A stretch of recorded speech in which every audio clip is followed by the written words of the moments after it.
अस्सलाम वालेकुम guys, welcome to my YouTube channel. आज की इस वीडियो में मैं आपको बताऊंगी कि आपने MTH 501 की प्रिपरेशन कैसे करनी है फाइनल टर्म के लिए। ठीक है, तो उसके लिए मैं आपको बताऊंगी कौन से इंपॉर्टेंट टॉपिक्स हैं और कौन से लेक्चर्स जो हैं उनमें से MCQs पूछे जाते हैं, कौन से शॉर्ट क्वेश्चंस इंपॉर्टेंट हैं, कौन से लॉन्ग क्वेश्चंस इंपॉर्टेंट हैं।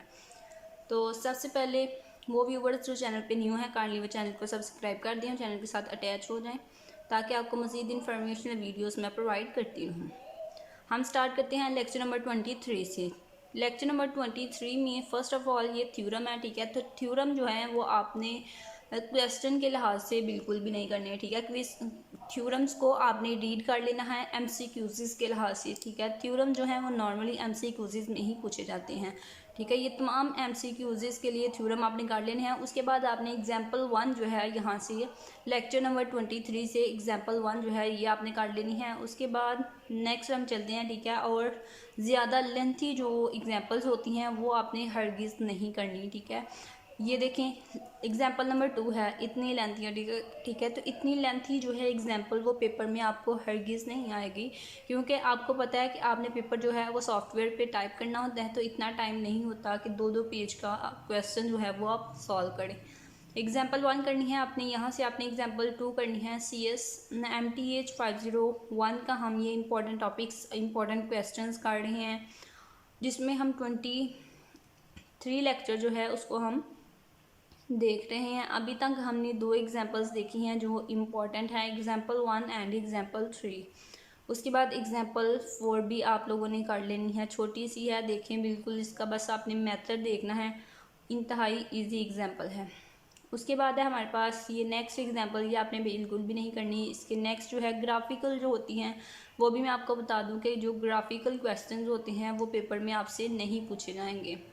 ठीक है, तो इतना टाइम नहीं होता। ये देखिए नेक्स्ट आपने कोई क्वेश्चन नहीं करना, वो 3-4 जो एग्जांपल्स मैंने आपको बताई हैं इस लेक्चर में से आपने बस वही करनी है। मज़ीद इसमें से आपने ये एक जो क्वेश्चन है ये आपने करना है, ये इम्पोर्टेंट है, एग्जाम्पल नंबर 9। ठीक है, तो ये जो क्वेश्चन मैं आपको बता रही हूँ ये रिपीटेडली पेपर में स्टूडेंट से पूछे गए हुए हैं, इसीलिए मैं आपसे बता रही हूँ। ठीक है, नेक्स्ट है आपके पास एग्जाम्पल नंबर 10। एग्जाम्पल नंबर 10 जो है ये भी इंतहा इम्पोर्टेंट है, तो ये भी आपने करनी है। इसमें आपने फाइंड करना होता है कोऑर्डिनेट वेक्टर। तो नेक्स्ट जो है इसमें से मज़ीद आपने कुछ भी नहीं करना। ठीक है, नेक्स्ट आ जाएँ लेक्चर नंबर 24 पे।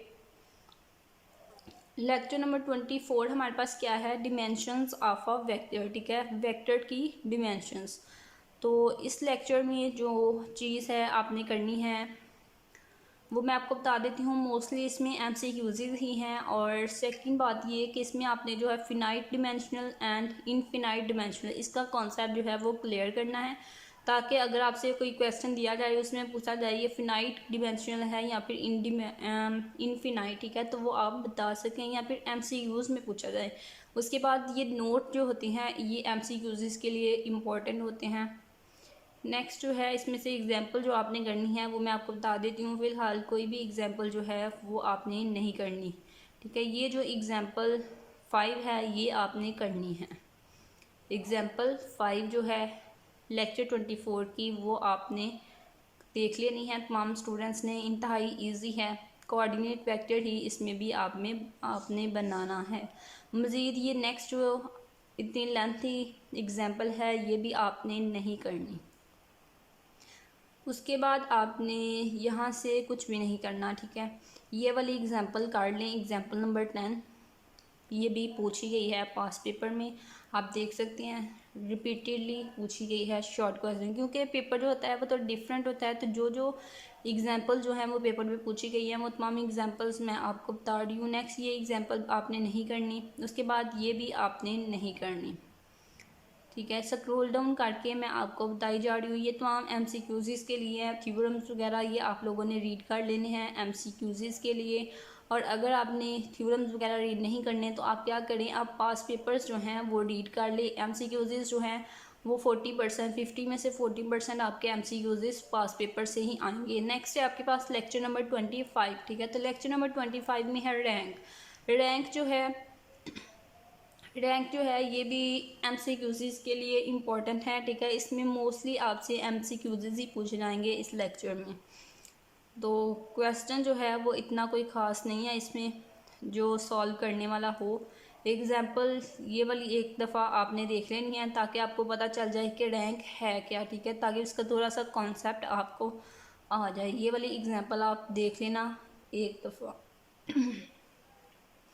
नेक्स्ट एग्जाम्पल भी आपने नहीं करनी, इससे नेक्स्ट भी नहीं करनी, ठीक है। और एक और बात बता दूं कि इसमें मोस्टली जो हैं वो लेंथ एग्जाम्पल्स हैं। ये देखें, ये जो है इस तरह के थ्योरम जो हैं, डेफिनेशन जो हैं, ये आपसे MCQs में पूछी जाती हैं। और ये नोट जो होते हैं, ठीक है, नोट से आपके बहुत ज़्यादा MCQs बन रहे होते हैं। और ग्राफिकल जो हैं क्वेश्चंस वो भी बिल्कुल भी आपने नहीं करने। नेक्स्ट हम देख लेते हैं नेक्स्ट क्वेश्चन, लेक्चर नंबर 25 पे हम आ जाते हैं। ये हमारा 25 ही था, लेक्चर नंबर 26, ठीक है। लेक्चर नंबर 26 में है चेंज ऑफ बेसिस, ठीक है। तो ये जो चेंज ऑफ बेसिस लेक्चर है ये इम्पॉर्टेंट है शॉर्ट क्वेश्चंस के लिहाज से, ठीक है। इसमें से अक्सर शॉर्ट क्वेश्चन पूछा जाता है स्टूडेंट से। तो इसके लिए आपने क्या करना है, एग्जाम्पल 1 भी आपने करनी है। ऑलमोस्ट इसकी तमाम एग्जाम्पल्स जो हैं वो आपने करनी है, जितनी भी इसकी शॉर्ट एग्जाम्पल्स हैं, ठीक है। ये थ्योरम MCQs के लिए हैं, लेकिन ये चैप्टर जो है लेक्चर 26 ये इम्पॉर्टेंट है शॉर्ट क्वेश्चंस के लिहाज से भी। एग्जाम्पल 2, एग्जाम्पल 3, एग्जाम्पल 1, 2, 3, ठीक है, ये तीनों आपने काट लेनी है। एग्जाम्पल 5, एग्जाम्पल 6, ठीक है। ये देखें छोटा सा लेक्चर है और इसमें कोई 6-7 एग्जाम्पल्स हैं। वो 6-7 एग्जाम्पल्स आपने देख लेनी है। मोस्टली जो शॉर्ट क्वेश्चन पूछा जाता है वो लेक्चर इसी से पूछा जाता है जो लेक्चर 26 है, ठीक है। उसके बाद हमारे पास है लेक्चर 27। लेक्चर 27 जो है ये अगेन MCQs के लिहाज से इम्पॉर्टेंट है। मोस्टली इस लेक्चर से MCQs ही पूछे जाएंगे, ठीक है। तो आपने एग्जाम्पल्स यहाँ से एग्जाम्पल अगर कोई छोटी है तो वो देख लेनी है। वैसे इससे लेक्चर से एग्जाम्पल जो है वो नॉर्मली आती नहीं है, यहाँ से जस्ट थ्योरम हैं, तो इसलिए क्या होता है यहाँ से MCQs ही आते हैं। तो MCQs के लिए आपने इस लेक्चर को प्रिपेयर कर लेना है। नेक्स्ट हम चलते हैं नेक्स्ट लेक्चर पे, लेक्चर 28। तो एक और बात बता दूं, lecture 28 eigen value and eigen vector most important lecture. अब तक जितने भी हमने लेक्चर देखे हैं उस सब में जो मोस्ट इम्पॉर्टेंट लेक्चर है वो है लेक्चर 28। और इसमें short question and long question दोनों इम्पॉर्टेंट हैं, दोनों के लिहाज से ये इम्पॉर्टेंट है। और MCQs भी इस लेक्चर से आते हैं, तो इसलिए इस लेक्चर को आपने ध्यान से करना है। तमाम स्टूडेंट्स ने करना है, किसी भी स्टूडेंट ने इस लेक्चर को स्किप नहीं करना। तो MCQs के लिहाज से तो ये इम्पॉर्टेंट है ही। इस तरह के थ्योरम जो है ये भी इम्पॉर्टेंट है MCQs के लिहाज से, लेकिन इसके क्वेश्चन जो हैं वो बहुत इंपॉर्टेंट हैं शॉर्ट एंड लॉन्ग दोनों के लिहाज से। एग्जाम्पल 1 जो है ये आप लोगों ने कर लेनी है। इसमें हमने करना क्या है, सिंपल आपने यहाँ पे बताना है सोल्यूशन जो है वो ट्रिवियल है ये नॉन ट्रिवियल है, ठीक है। या फिर आपने क्या करना है, आपने आइगन वैल्यू फाइंड करनी है या फिर आपने आइगन वेक्टर फाइंड करना है, ठीक है। तो इस तरह से 3-4 किस्म के यहाँ से क्वेश्चन बन रहे हैं। वो क्वेश्चन आपसे अक्सर पूछे जाते हैं। ईच बच्चे से ये जो क्वेश्चन है इस लेक्चर से पूछा जाएगा आइगन वैल्यू या आइगन वेक्टर के, ठीक है। आइगन वैल्यू या आइगन वेक्टर वाला क्वेश्चन जो है वो ईच स्टूडेंट से पूछा जाएगा, इसलिए एग्जाम्पल 1 भी आप लोगों ने करनी है। उसके बाद आपने करना है एग्जाम्पल 2। एग्जाम्पल 2 मोस्ट इम्पॉर्टेंट है। एग्जाम्पल 3 भी इम्पॉर्टेंट है, ठीक है। 3 एग्जाम्पल हमारी होगी। उसके बाद है एग्जाम्पल 4। एग्जाम्पल 4 जो है वो थोड़ी लेंथ ही है, इसको आप रहने दें। फर्स्ट 3 एग्जाम्पल्स आपने करनी है इस लेक्चर की। उसके बाद ये थ्योरम है, थ्योरम अगेन MCQs के लिए है। और एग्जाम्पल 5 भी बहुत इंपॉर्टेंट है, ठीक है। छोटी सी है और बहुत इंपॉर्टेंट है, रिपीटेड क्वेश्चन है ये, इसको भी तमाम स्टूडेंट्स ने करना है। बाकी ये थ्योरम्स वगैरह जो हैं ये MCQs के लिए हैं। इसके बाद ये दोनों क्वेश्चन जो हैं ये भी इम्पॉर्टेंट है, ये भी आपने करने हैं, ठीक है। बिल्कुल छोटे से हैं, इतने लेंथी नहीं हैं ये। उसके बाद इसकी एक्सरसाइज जो है उसको ज़रूर देखिएगा कि एक्सरसाइज में क्वेश्चन जो है वो किस तरह से बनाए गए हैं और किस तरह से दिए गए हैं, उसी तरह से आपसे क्वेश्चन जो है वो पूछा जाएगा जिस तरह से इसकी एक्सरसाइज में गिवन है, नेक्स्ट लेक्चर हमारे पास क्या है, लेक्चर 29। लेक्चर 29 में आपके पास है करेक्टरिस्टिक्स इक्वेशन, ठीक है। तो करेक्टरिस्टिक्स इक्वेशन जो है वो भी इम्पॉर्टेंट है। कौन सी इक्वेशन है, ये वाली, ठीक है। ये जो है ये करेक्टरिस्टिक्स इक्वेशन है और ये भी इम्पॉर्टेंट है। तो उसमें सेम वही कॉन्सेप्ट है यहाँ पे भी, जो हमने आइगन वैल्यू और आइगन वेक्टर पे ही हमने अप्लाई करनी है करेक्टरिस्टिक्स इक्वेशन, यानी कि वो वही वाला कॉन्सेप्ट है आइगन वैल्यू और आइगन वेक्टर वाला। तो बिल्कुल छोटी सी एग्जांपल है, एग्जांपल नंबर 1। एग्जांपल नंबर 1 जो है ये आपने करनी है, लॉन्ग क्वेश्चन में ये पूछी जाती है एग्जांपल नंबर 1। उसके बाद है आपके पास एग्जांपल नंबर 2। एग्जांपल नंबर 2 जो है ये भी आपने करनी है, इंपॉर्टेंट है लॉन्ग क्वेश्चन के लिहाज से। उसके बाद प्रॉपर्टीज़ हैं डिटर्मिनेंट्स की, ये MCQs के लिए है। उसके बाद नेक्स्ट एग्जांपल नंबर 3 है, एग्जांपल 3 आल्सो वेरी इंपॉर्टेंट, ठीक है। इसका कोई एक केस जो है वो पूछा जा सकता है, ठीक है। तो सारे केस नहीं, इस तरह से ये देखें केस लैम्डा इक्वल टू जब 5 होगा तब, या फिर लैम्डा इक्वल टू जब 2 होगा, ठीक है। तो इस तरह से इसका कोई एक केस जो है वो पूछा जा सकता है, तो वो आपने देख लेना है किस तरह से सॉल्व करना है। उसके बाद एग्जांपल नंबर 4 ये भी इम्पॉर्टेंट है, एग्जांपल नंबर 5 ये भी इम्पॉर्टेंट है। और नेक्स्ट जो है आई थिंक इसमें यही चीज़ें थी जो एग्जांपल्स मैंने आपको बता दी हैं। ये एग्जांपल इतनी इंपॉर्टेंट नहीं है, एग्जांपल नंबर 7 इतनी इंपॉर्टेंट नहीं है, इसको कोई भी स्टूडेंट ना करे, इस पर टाइम वेस्ट ही होगा आपका। उसके बाद एग्जांपल नंबर 8। एग्जांपल नंबर 8 जो है ये भी इंपॉर्टेंट है, ठीक है। करेक्टरिस्टिक्स इक्वेशन आपने फाइंड करनी है, तो इम्पॉर्टेंट क्वेश्चन है एग्जांपल नंबर 8 का, ये भी तमाम स्टूडेंट्स ने देख लेना है। उसके बाद आपके पास वही क्वेश्चन जो आपने एग्जांपल्स में देखे हैं, आपको अगेन यहाँ पे एक्सरसाइज में गिवन है, तो यहाँ से आपने प्रैक्टिस करनी है। मेथड आपने सीखना है पहले एग्जांपल से, फिर इसकी प्रैक्टिस करनी है। और ये जो लेंथ ही है इनको बिल्कुल भी सॉल्व करने की ज़रूरत नहीं है। ये जो शॉर्ट क्वेश्चन यहाँ पे स्क्वायर्ड मैट्रिक्स जो दिए गए हैं 2x2 का, ठीक है, इसको आपने सॉल्व करने की कोशिश करनी है। नेक्स्ट है आपके पास कौन सा लेक्चर, लेक्चर 30 डायगनलाइजेशन। डायगनलाइजेशन में कि हमारे पास क्या था, ये भी इम्पॉर्टेंट है, ठीक है। तो नॉर्मली जो है वो लेक्चर कौन से इम्पॉर्टेंट है, 30 है ये, ठीक है। 37 जो है, 37 से ऑनवर्ड जो लेक्चर है वो ज़्यादा इंपॉर्टेंट है, ठीक है। और उससे जो पीछे लेक्चर्स हैं उनमें से मैं आपको बता रही हूँ कुछ लेक्चर ऐसे हैं जो सिर्फ MCQs के लिए इंपॉर्टेंट है, और कुछ लेक्चर्स ऐसे हैं जो शॉर्ट क्वेश्चंस के लिहाज से और कुछ लॉन्ग क्वेश्चंस के लिहाज से, ठीक है। तो वो मैं आपको यहाँ पे बताए हैं कौन से शॉर्ट क्वेश्चन के लिहाज से हैं और कौन से लॉन्ग क्वेश्चन के लिहाज से। लेक्चर नंबर 30 जो है ये भी इंपॉर्टेंट है, इसकी एग्जांपल नंबर 1 आपने करनी है, एग्जांपल नंबर 2 जो है इसको नहीं करना। और इसमें थ्योरम जो हैं वो अगेन MCQs के लिए हैं। एग्जांपल नंबर 3 जो है इसको भी आप रहने दें। एग्जांपल नंबर 1 जस्ट इसकी कर लें, उसके बाद आपने इसकी एग्जांपल जो है एग्जाम्पल नंबर 4 जो है ये भी आपने देख लेनी है, example number 1 and example number 2। इसके अलावा कोई भी एग्जाम्पल करने की ज़रूरत नहीं है, ठीक है। Example number 1 and example number 4 करनी है आपने लेक्चर नंबर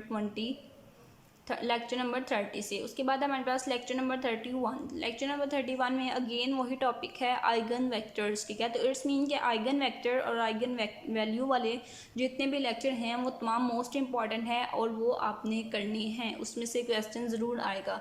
यहाँ पे हमारे पास आइगन वेक्टर और लीनियर ट्रांसफॉर्मेशन है। लीनियर ट्रांसफॉर्मेशन जो है वो इतनी इंपॉर्टेंट नहीं है, लेकिन आइगन वेक्टर जो है वो हमारे पास इम्पॉर्टेंट टॉपिक है। तो यहाँ पे आपने जो चीज़ करनी है वो मैं आपको बता देती हूँ। एग्जाम्पल नंबर 1 जो है उसको आपने थोड़ा सा देख लेना है, एग्जाम्पल नंबर 2 को नहीं करना। जस्ट यहाँ से अभी तक जो आपने करनी है एग्जाम्पल नंबर 1 करनी है और एग्जाम्पल नंबर 3, ठीक है। Example number 1 and example number 3, example number 4 और 5, ठीक है। यहाँ से आपने 4 एग्जाम्पल्स करनी है, example number 1, example number 2, example number 4 and example number 5, ठीक है। उसके बाद हमारे पास अगेन जो लेक्चर 32 है उसमें देखें अगेन वही चीज़ है, आइगन वैल्यू और आइगन वेक्टर, ठीक है। वही जो हमारे पास पहले लेक्चर आया था उसी से रिलेटेड है, ये वही कॉन्सेप्ट है, इसमें अगेन रिपीट किया गया है। तो अगेन उसी तरह से एग्जांपल्स होंगी जिस तरह से हमने पीछे देखी थी। तो यहाँ पे आपने जो एग्जांपल करनी है, एग्जांपल नंबर 2 आपने करनी है। एग्जाम्पल नंबर 2 नहीं, एग्जाम्पल नंबर 1, ठीक है। एग्जाम्पल नंबर 1 आपने करनी है, एग्जाम्पल नंबर 2 नहीं करनी। उसके बाद आपने जो करनी है वो मैं आपको बता देती हूँ। एग्जाम्पल 4 जो है वो भी आपने करनी है। एग्जाम्पल 5, ये देखें बिल्कुल छोटी सी एग्जाम्पल 5 है, ठीक है। एग्जाम्पल 5, एग्जाम्पल 4 एंड एग्जाम्पल 1 जो है वो आपने करनी है लेक्चर 32 से। नेक्स्ट जो है इसमें मज़ीद आपको कुछ भी करने की ज़रूरत नहीं है। अब हमारे पास क्या है, लेक्चर नंबर 33, ठीक है। तो लेक्चर नंबर 33 जो है वो आपके पास MCQs के लिए है। इस लेक्चर में से आपने जस्ट MCQs ही करने हैं, इसमें से क्वेश्चन आपको करने की कोई ज़रूरत नहीं है, ठीक है। तो MCQs ही हैं ये एग्जाम्पल जो है इसको अगर आप देखना चाहें तो एक दफ़ा देख लें ताकि थोड़ा सा आपको आइडिया हो जाए। बाय चांस अगर आपसे ये क्वेश्चन कोई इस लेक्चर से पूछ लिया जाए तो आपको उसका मेथड जो है वो आता हो तो उसका आप सॉल्व पढ़ कर सकें। तो इसलिए आपने क्या करना है, एग्जाम्पल नंबर 4 जो है उसको एक दफ़ा आपने देख लेना है, बस थोड़ा सा आइडिया ले लें। वैसे ये एग्जाम्पल जो है इम्पोर्टेंट नहीं है और ना ही ये पेपर में आएगी, क्योंकि ये देखें इस लेक्चर की ईच जो क्वेश्चन है उसके साथ ग्राफिकल पिक्चर जो है वो ऐड है। तो इस तरह से जो ग्राफिकल होते हैं क्वेश्चन वो पेपर में नहीं आते, क्योंकि आपका टाइम जो होता है पेपर में वो बिल्कुल शॉर्ट होता है। और अगर आप ग्राफिकल सॉल्व करें, क्वेश्चन को ग्राफिकली सॉल्व करें तो फिर आपका सारा टाइम जो है वो उसी क्वेश्चन को सॉल्व करने में गुजर जाएगा। नेक्स्ट है आपके पास lecture number 34। Lecture number 34 application to differential equations. तो ये अगेन वही कॉन्सेप्ट है पुराने वाला जो आपने किया हुआ है, जिसमें इस लेक्चर में आपने क्या करना है, आपको आना चाहिए डिफरेंशियल लेना और इंटीग्रेशन करनी, ठीक है। तो डिफरेंशियल और इंटीग्रेशन तो आपने सीखा हुआ है, शुरू से आप कर रहे हैं, ठीक है। फर्स्ट सेमेस्टर से पहले भी आई थिंक सेकेंड ईयर में आपने की होगी डिफरेंशियल एंड इंटीग्रेशन। तो ये वही कॉन्सेप्ट है यहाँ पे क्वेश्चन में, इंटीग्रेशन और डेरिवेशन जो है वो लेना है। तो इसको आपने यहाँ से जो एग्जाम्पल करने हैं, एग्जाम्पल करने की ज़रूरत नहीं है। वैसे अगर आप एक दफ़ा अपना कॉन्सेप्ट जो है वो क्लियर कर लें, किस तरह डेरिवेटिव लिया जाता है, किस तरह इंटीग्रेशन की जाती है, तो वो मेरे ख्याल से ज़्यादा बेटर होगा। यहाँ से एग्जाम्पल करने की ज़रूरत नहीं है, ये जस्ट MCQs के लिए ये क्वेश्चन ये लेक्चर जो है आपने प्रिपेयर करना है। नेक्स्ट हम चलते हैं नेक्स्ट लेक्चर पे। नेक्स्ट लेक्चर है आपके पास लेक्चर नंबर 35। तो लेक्चर नंबर 35 अगेन उसी तरह से है, आइगन वैल्यूज़ और आइगन वेक्टर जो है। तो इसमें आपने क्या करना है, एग्जाम्पल 1 जो है जस्ट यही करनी है, ठीक है। इस लेक्चर में से आपने जस्ट एग्जाम्पल 1 करनी है जिसमें आइगन वैल्यूज़ फाइंड की गई हैं। और eigen value eigen vector again बता दूँ इम्पॉर्टेंट कॉन्सेप्ट है, इसमें से क्वेश्चन ईच स्टूडेंट से पूछा जाएगा। तो इसका कॉन्सेप्ट जो है वो आपने क्लियर रखना है, किस तरह से आइगन वैल्यू फाइंड की जाती है, किस तरह से आइगन वेक्टर फाइंड किया जाता है, किस तरह से कैरेक्टरिस्टिक्स इक्वेशन फाइंड की जाती है। तो इसकी एग्जांपल जो है इस लेक्चर से आपने एग्जांपल 1 करनी है जस्ट, उसके अलावा आपको यहाँ से कुछ भी करने की ज़रूरत नहीं है। जस्ट MCQs के लिए अगर आप इसको रीड करना चाहें, इसके थ्योरम वगैरह को, नोट्स वगैरह को, तो वो आप रीड कर सकते हैं। नेक्स्ट है हमारे पास लेक्चर 36। तो लेक्चर 36 जो है वो आपकी रिवीजन है, वो जो आपने पीछे लेक्चर्स किए हैं उन्हीं की रिवीजन है, ठीक है। तो वही इसमें तो कुछ है ही नहीं रिवीजन में, ठीक है। अगर आपने पीछे वाले लेक्चर अच्छे से कर लिए हैं, जो मैंने आपको बताया वो चीज़ आपने प्रिपेयर कर लिया, तो इसमें तो कुछ भी नहीं है। लेक्चर 36 और लेक्चर 37 में ये रिवीजन ही है पीछे वाले लेक्चर्स की। उसके बाद है हमारे पास लेक्चर 38। तो मैंने आपको पहले ही बताया था कि लेक्चर 38 से ऑनवर्ड जो लेक्चर्स हैं वो तमाम स्टूडेंट्स ने करने हैं और स्किप नहीं करने। एक आइगन वेक्टर आइगन वैल्यू वाले लेक्चर्स और दूसरा जो है वो 38 से ऑनवर्ड लेक्चर्स। ये जो लेक्चर्स हैं ये क्वेश्चंस के लिहाज से मोस्ट इम्पॉर्टेंट है, लॉन्ग एंड शॉर्ट दोनों। तो इनर प्रोडक्ट जो है ये पहले भी मैंने आपको बताया कि इम्पॉर्टेंट है। ये कंप्लीट लेक्चर जो है 38 ये इम्पॉर्टेंट है शॉर्ट क्वेश्चंस के लिए, ठीक है। तो इसमें बहुत से शॉर्ट क्वेश्चंस हैं, वो शॉर्ट क्वेश्चंस जो हैं वो आपसे पूछे जाएंगे। तो तो इस लेक्चर से आपने जो करना है वो है एग्जाम्पल 1, ठीक है। बिल्कुल सिंपल सी एग्जाम्पल है, ये देखिए u.v और v.u आपने जस्ट कंप्यूट करना है, ठीक है। तो आप इसका मेथड देख लेना है किस तरह से कंप्यूट करना है, सिंपली उसी तरह से आपने इसको कंप्यूट कर लेना है। तो उसी तरह से वही बात कि मैंने आपको बताई है कि लेक्चर 38 है ये हमारा, और लेक्चर 38 से ऑनवर्ड जो हैं वो तमाम लेक्चर्स इंपॉर्टेंट हैं, ठीक है। तो वो तमाम लेक्चर्स तमाम स्टूडेंट्स ने करने हैं। उनमें से बता देती हूँ कि कौन से लेक्चर जो हैं वो MCQs के लिहाज से इंपॉर्टेंट है, कौन से शॉर्ट क्वेश्चन के लिहाज से इंपॉर्टेंट है, ठीक है। तो ये हमारा लेक्चर 38 था, और लेक्चर 38 जो है ये शॉर्ट क्वेश्चन के लिहाज से इंपॉर्टेंट है। इसमें जितनी भी शॉर्ट एग्जांपल्स होंगी वो तमाम आपने करनी है। लाइक ये देखें एग्जांपल नंबर 2 है हमारे पास, ठीक है। तो ये एग्जांपल नंबर 2 जो है ये भी इंपॉर्टेंट है बिकॉज ये शॉर्ट है। एग्जांपल नंबर 3 जो है ये इंपॉर्टेंट नहीं है, इसमें ग्राफिकल है। एग्जांपल 4 भी इंपॉर्टेंट है, ठीक है। तो इसी तरह से आपने नेक्स्ट एग्जांपल जो है वो देख लेनी है। और शॉर्ट क्वेश्चन के लिहाज से लेक्चर 38 जो है वो मोस्ट इंपॉर्टेंट है। उसके बाद आपके पास क्या है, जितनी भी इसमें शॉर्ट एग्जांपल्स होंगी और जिनमें ग्राफिकल कुछ भी नहीं होगा वो शॉर्ट एग्जांपल्स आपने प्रिपेयर कर लेनी है। तो उसके बाद आपके पास है लेक्चर नंबर 39। तो लेक्चर नंबर 39 में बता देती हूँ कि क्या चीज़ इंपॉर्टेंट है, वो भी मोस्ट इम्पॉर्टेंट है कंप्लीट लेक्चर, ठीक है। तो इसमें जितनी भी शॉर्ट एग्जांपल्स होंगी वो भी आपने प्रिपेयर कर लेनी है, तमाम शॉर्ट एग्जांपल्स। उसके बाद है आपके पास लेक्चर नंबर 40। लेक्चर नंबर 40 जो है वो इम्पॉर्टेंट है लेकिन इतना नहीं है, ठीक है। लेक्चर 38 और लेक्चर 39 जो है वो मोस्ट इंपॉर्टेंट है। लेक्चर 40 जो है वो इतना इम्पॉर्टेंट नहीं है, लेकिन अगर उसमें कोई भी फिर भी आप करना चाहते हैं तो उसमें कोई शॉर्ट एग्जाम्पल जो होगी वो आप कर लीजिएगा। उसके बाद है आपके पास लेक्चर 41। तो लेक्चर 41 में है आपके पास शॉर्ट एग्जाम्पल्स, वो भी इम्पॉर्टेंट है लेक्चर 41 भी। उसके बाद आपके पास आएगा लेक्चर 42। तो लेक्चर 42 में जो है वो मोस्ट इम्पॉर्टेंट है, वो भी आपने करना है, यानी कि लेक्चर 38, लेक्चर 39, लेक्चर 41 जो है शॉर्ट एग्जांपल्स के लिहाज से इंपॉर्टेंट है। लेक्चर 42 जो है वो भी मोस्ट इम्पॉर्टेंट है क्वेश्चंस के लिहाज से। उसके अलावा लेक्चर 43 जो है वो भी इम्पॉर्टेंट है, और लेक्चर 44 MCQs के लिहाज से इम्पॉर्टेंट है, ठीक है। तो उम्मीद है कि जो इम्पोर्टेंट लेक्चर्स मैंने आपको बताए हैं वो तमाम लेक्चर्स आप प्रिपेयर करेंगे और अच्छा CGPA जो है वो गेन करेंगे। और ये जो लेक्चर्स इंपॉर्टेंट बताए हैं, अगर आपके पास शॉर्ट टाइम है, आप तमाम लेक्चर्स को प्रिपेयर नहीं कर सके तो आप क्या करें, जो MCQs वाले लेक्चर हैं वो आप ना प्रिपेयर करें। जो मैंने आपको most important and short question वाले लेक्चर्स बताए हैं वो लेक्चर आप मस्ट प्रिपेयर करें तमाम स्टूडेंट्स, ठीक है। तो MCQs जो हैं वो आप लोग पास पेपर से प्रिपेयर कर लें। 50 में से 40% MCQs आपके पास पेपर्स में से आ जाते हैं, और क्वेश्चन जो हैं वो पास पेपर वाले नहीं आते। इसीलिए आपको कहा है कि आप हैंड आउट से जो एग्जांपल्स हैं वो करें, वही पेपर में आएंगी और उन्हीं से आपका कॉन्सेप्ट जो है वो क्लियर होगा। उम्मीद है वीडियो जो है आपके लिए हेल्पफुल रही होगी। मज़ीद वीडियोज़ के लिए चैनल को सब्सक्राइब करें, चैनल के साथ अटैच हो जाएँ ताकि आपको मज़ीद इन्फॉर्मेशनल वीडियोज़ मैं प्रोवाइड करती रहूँ।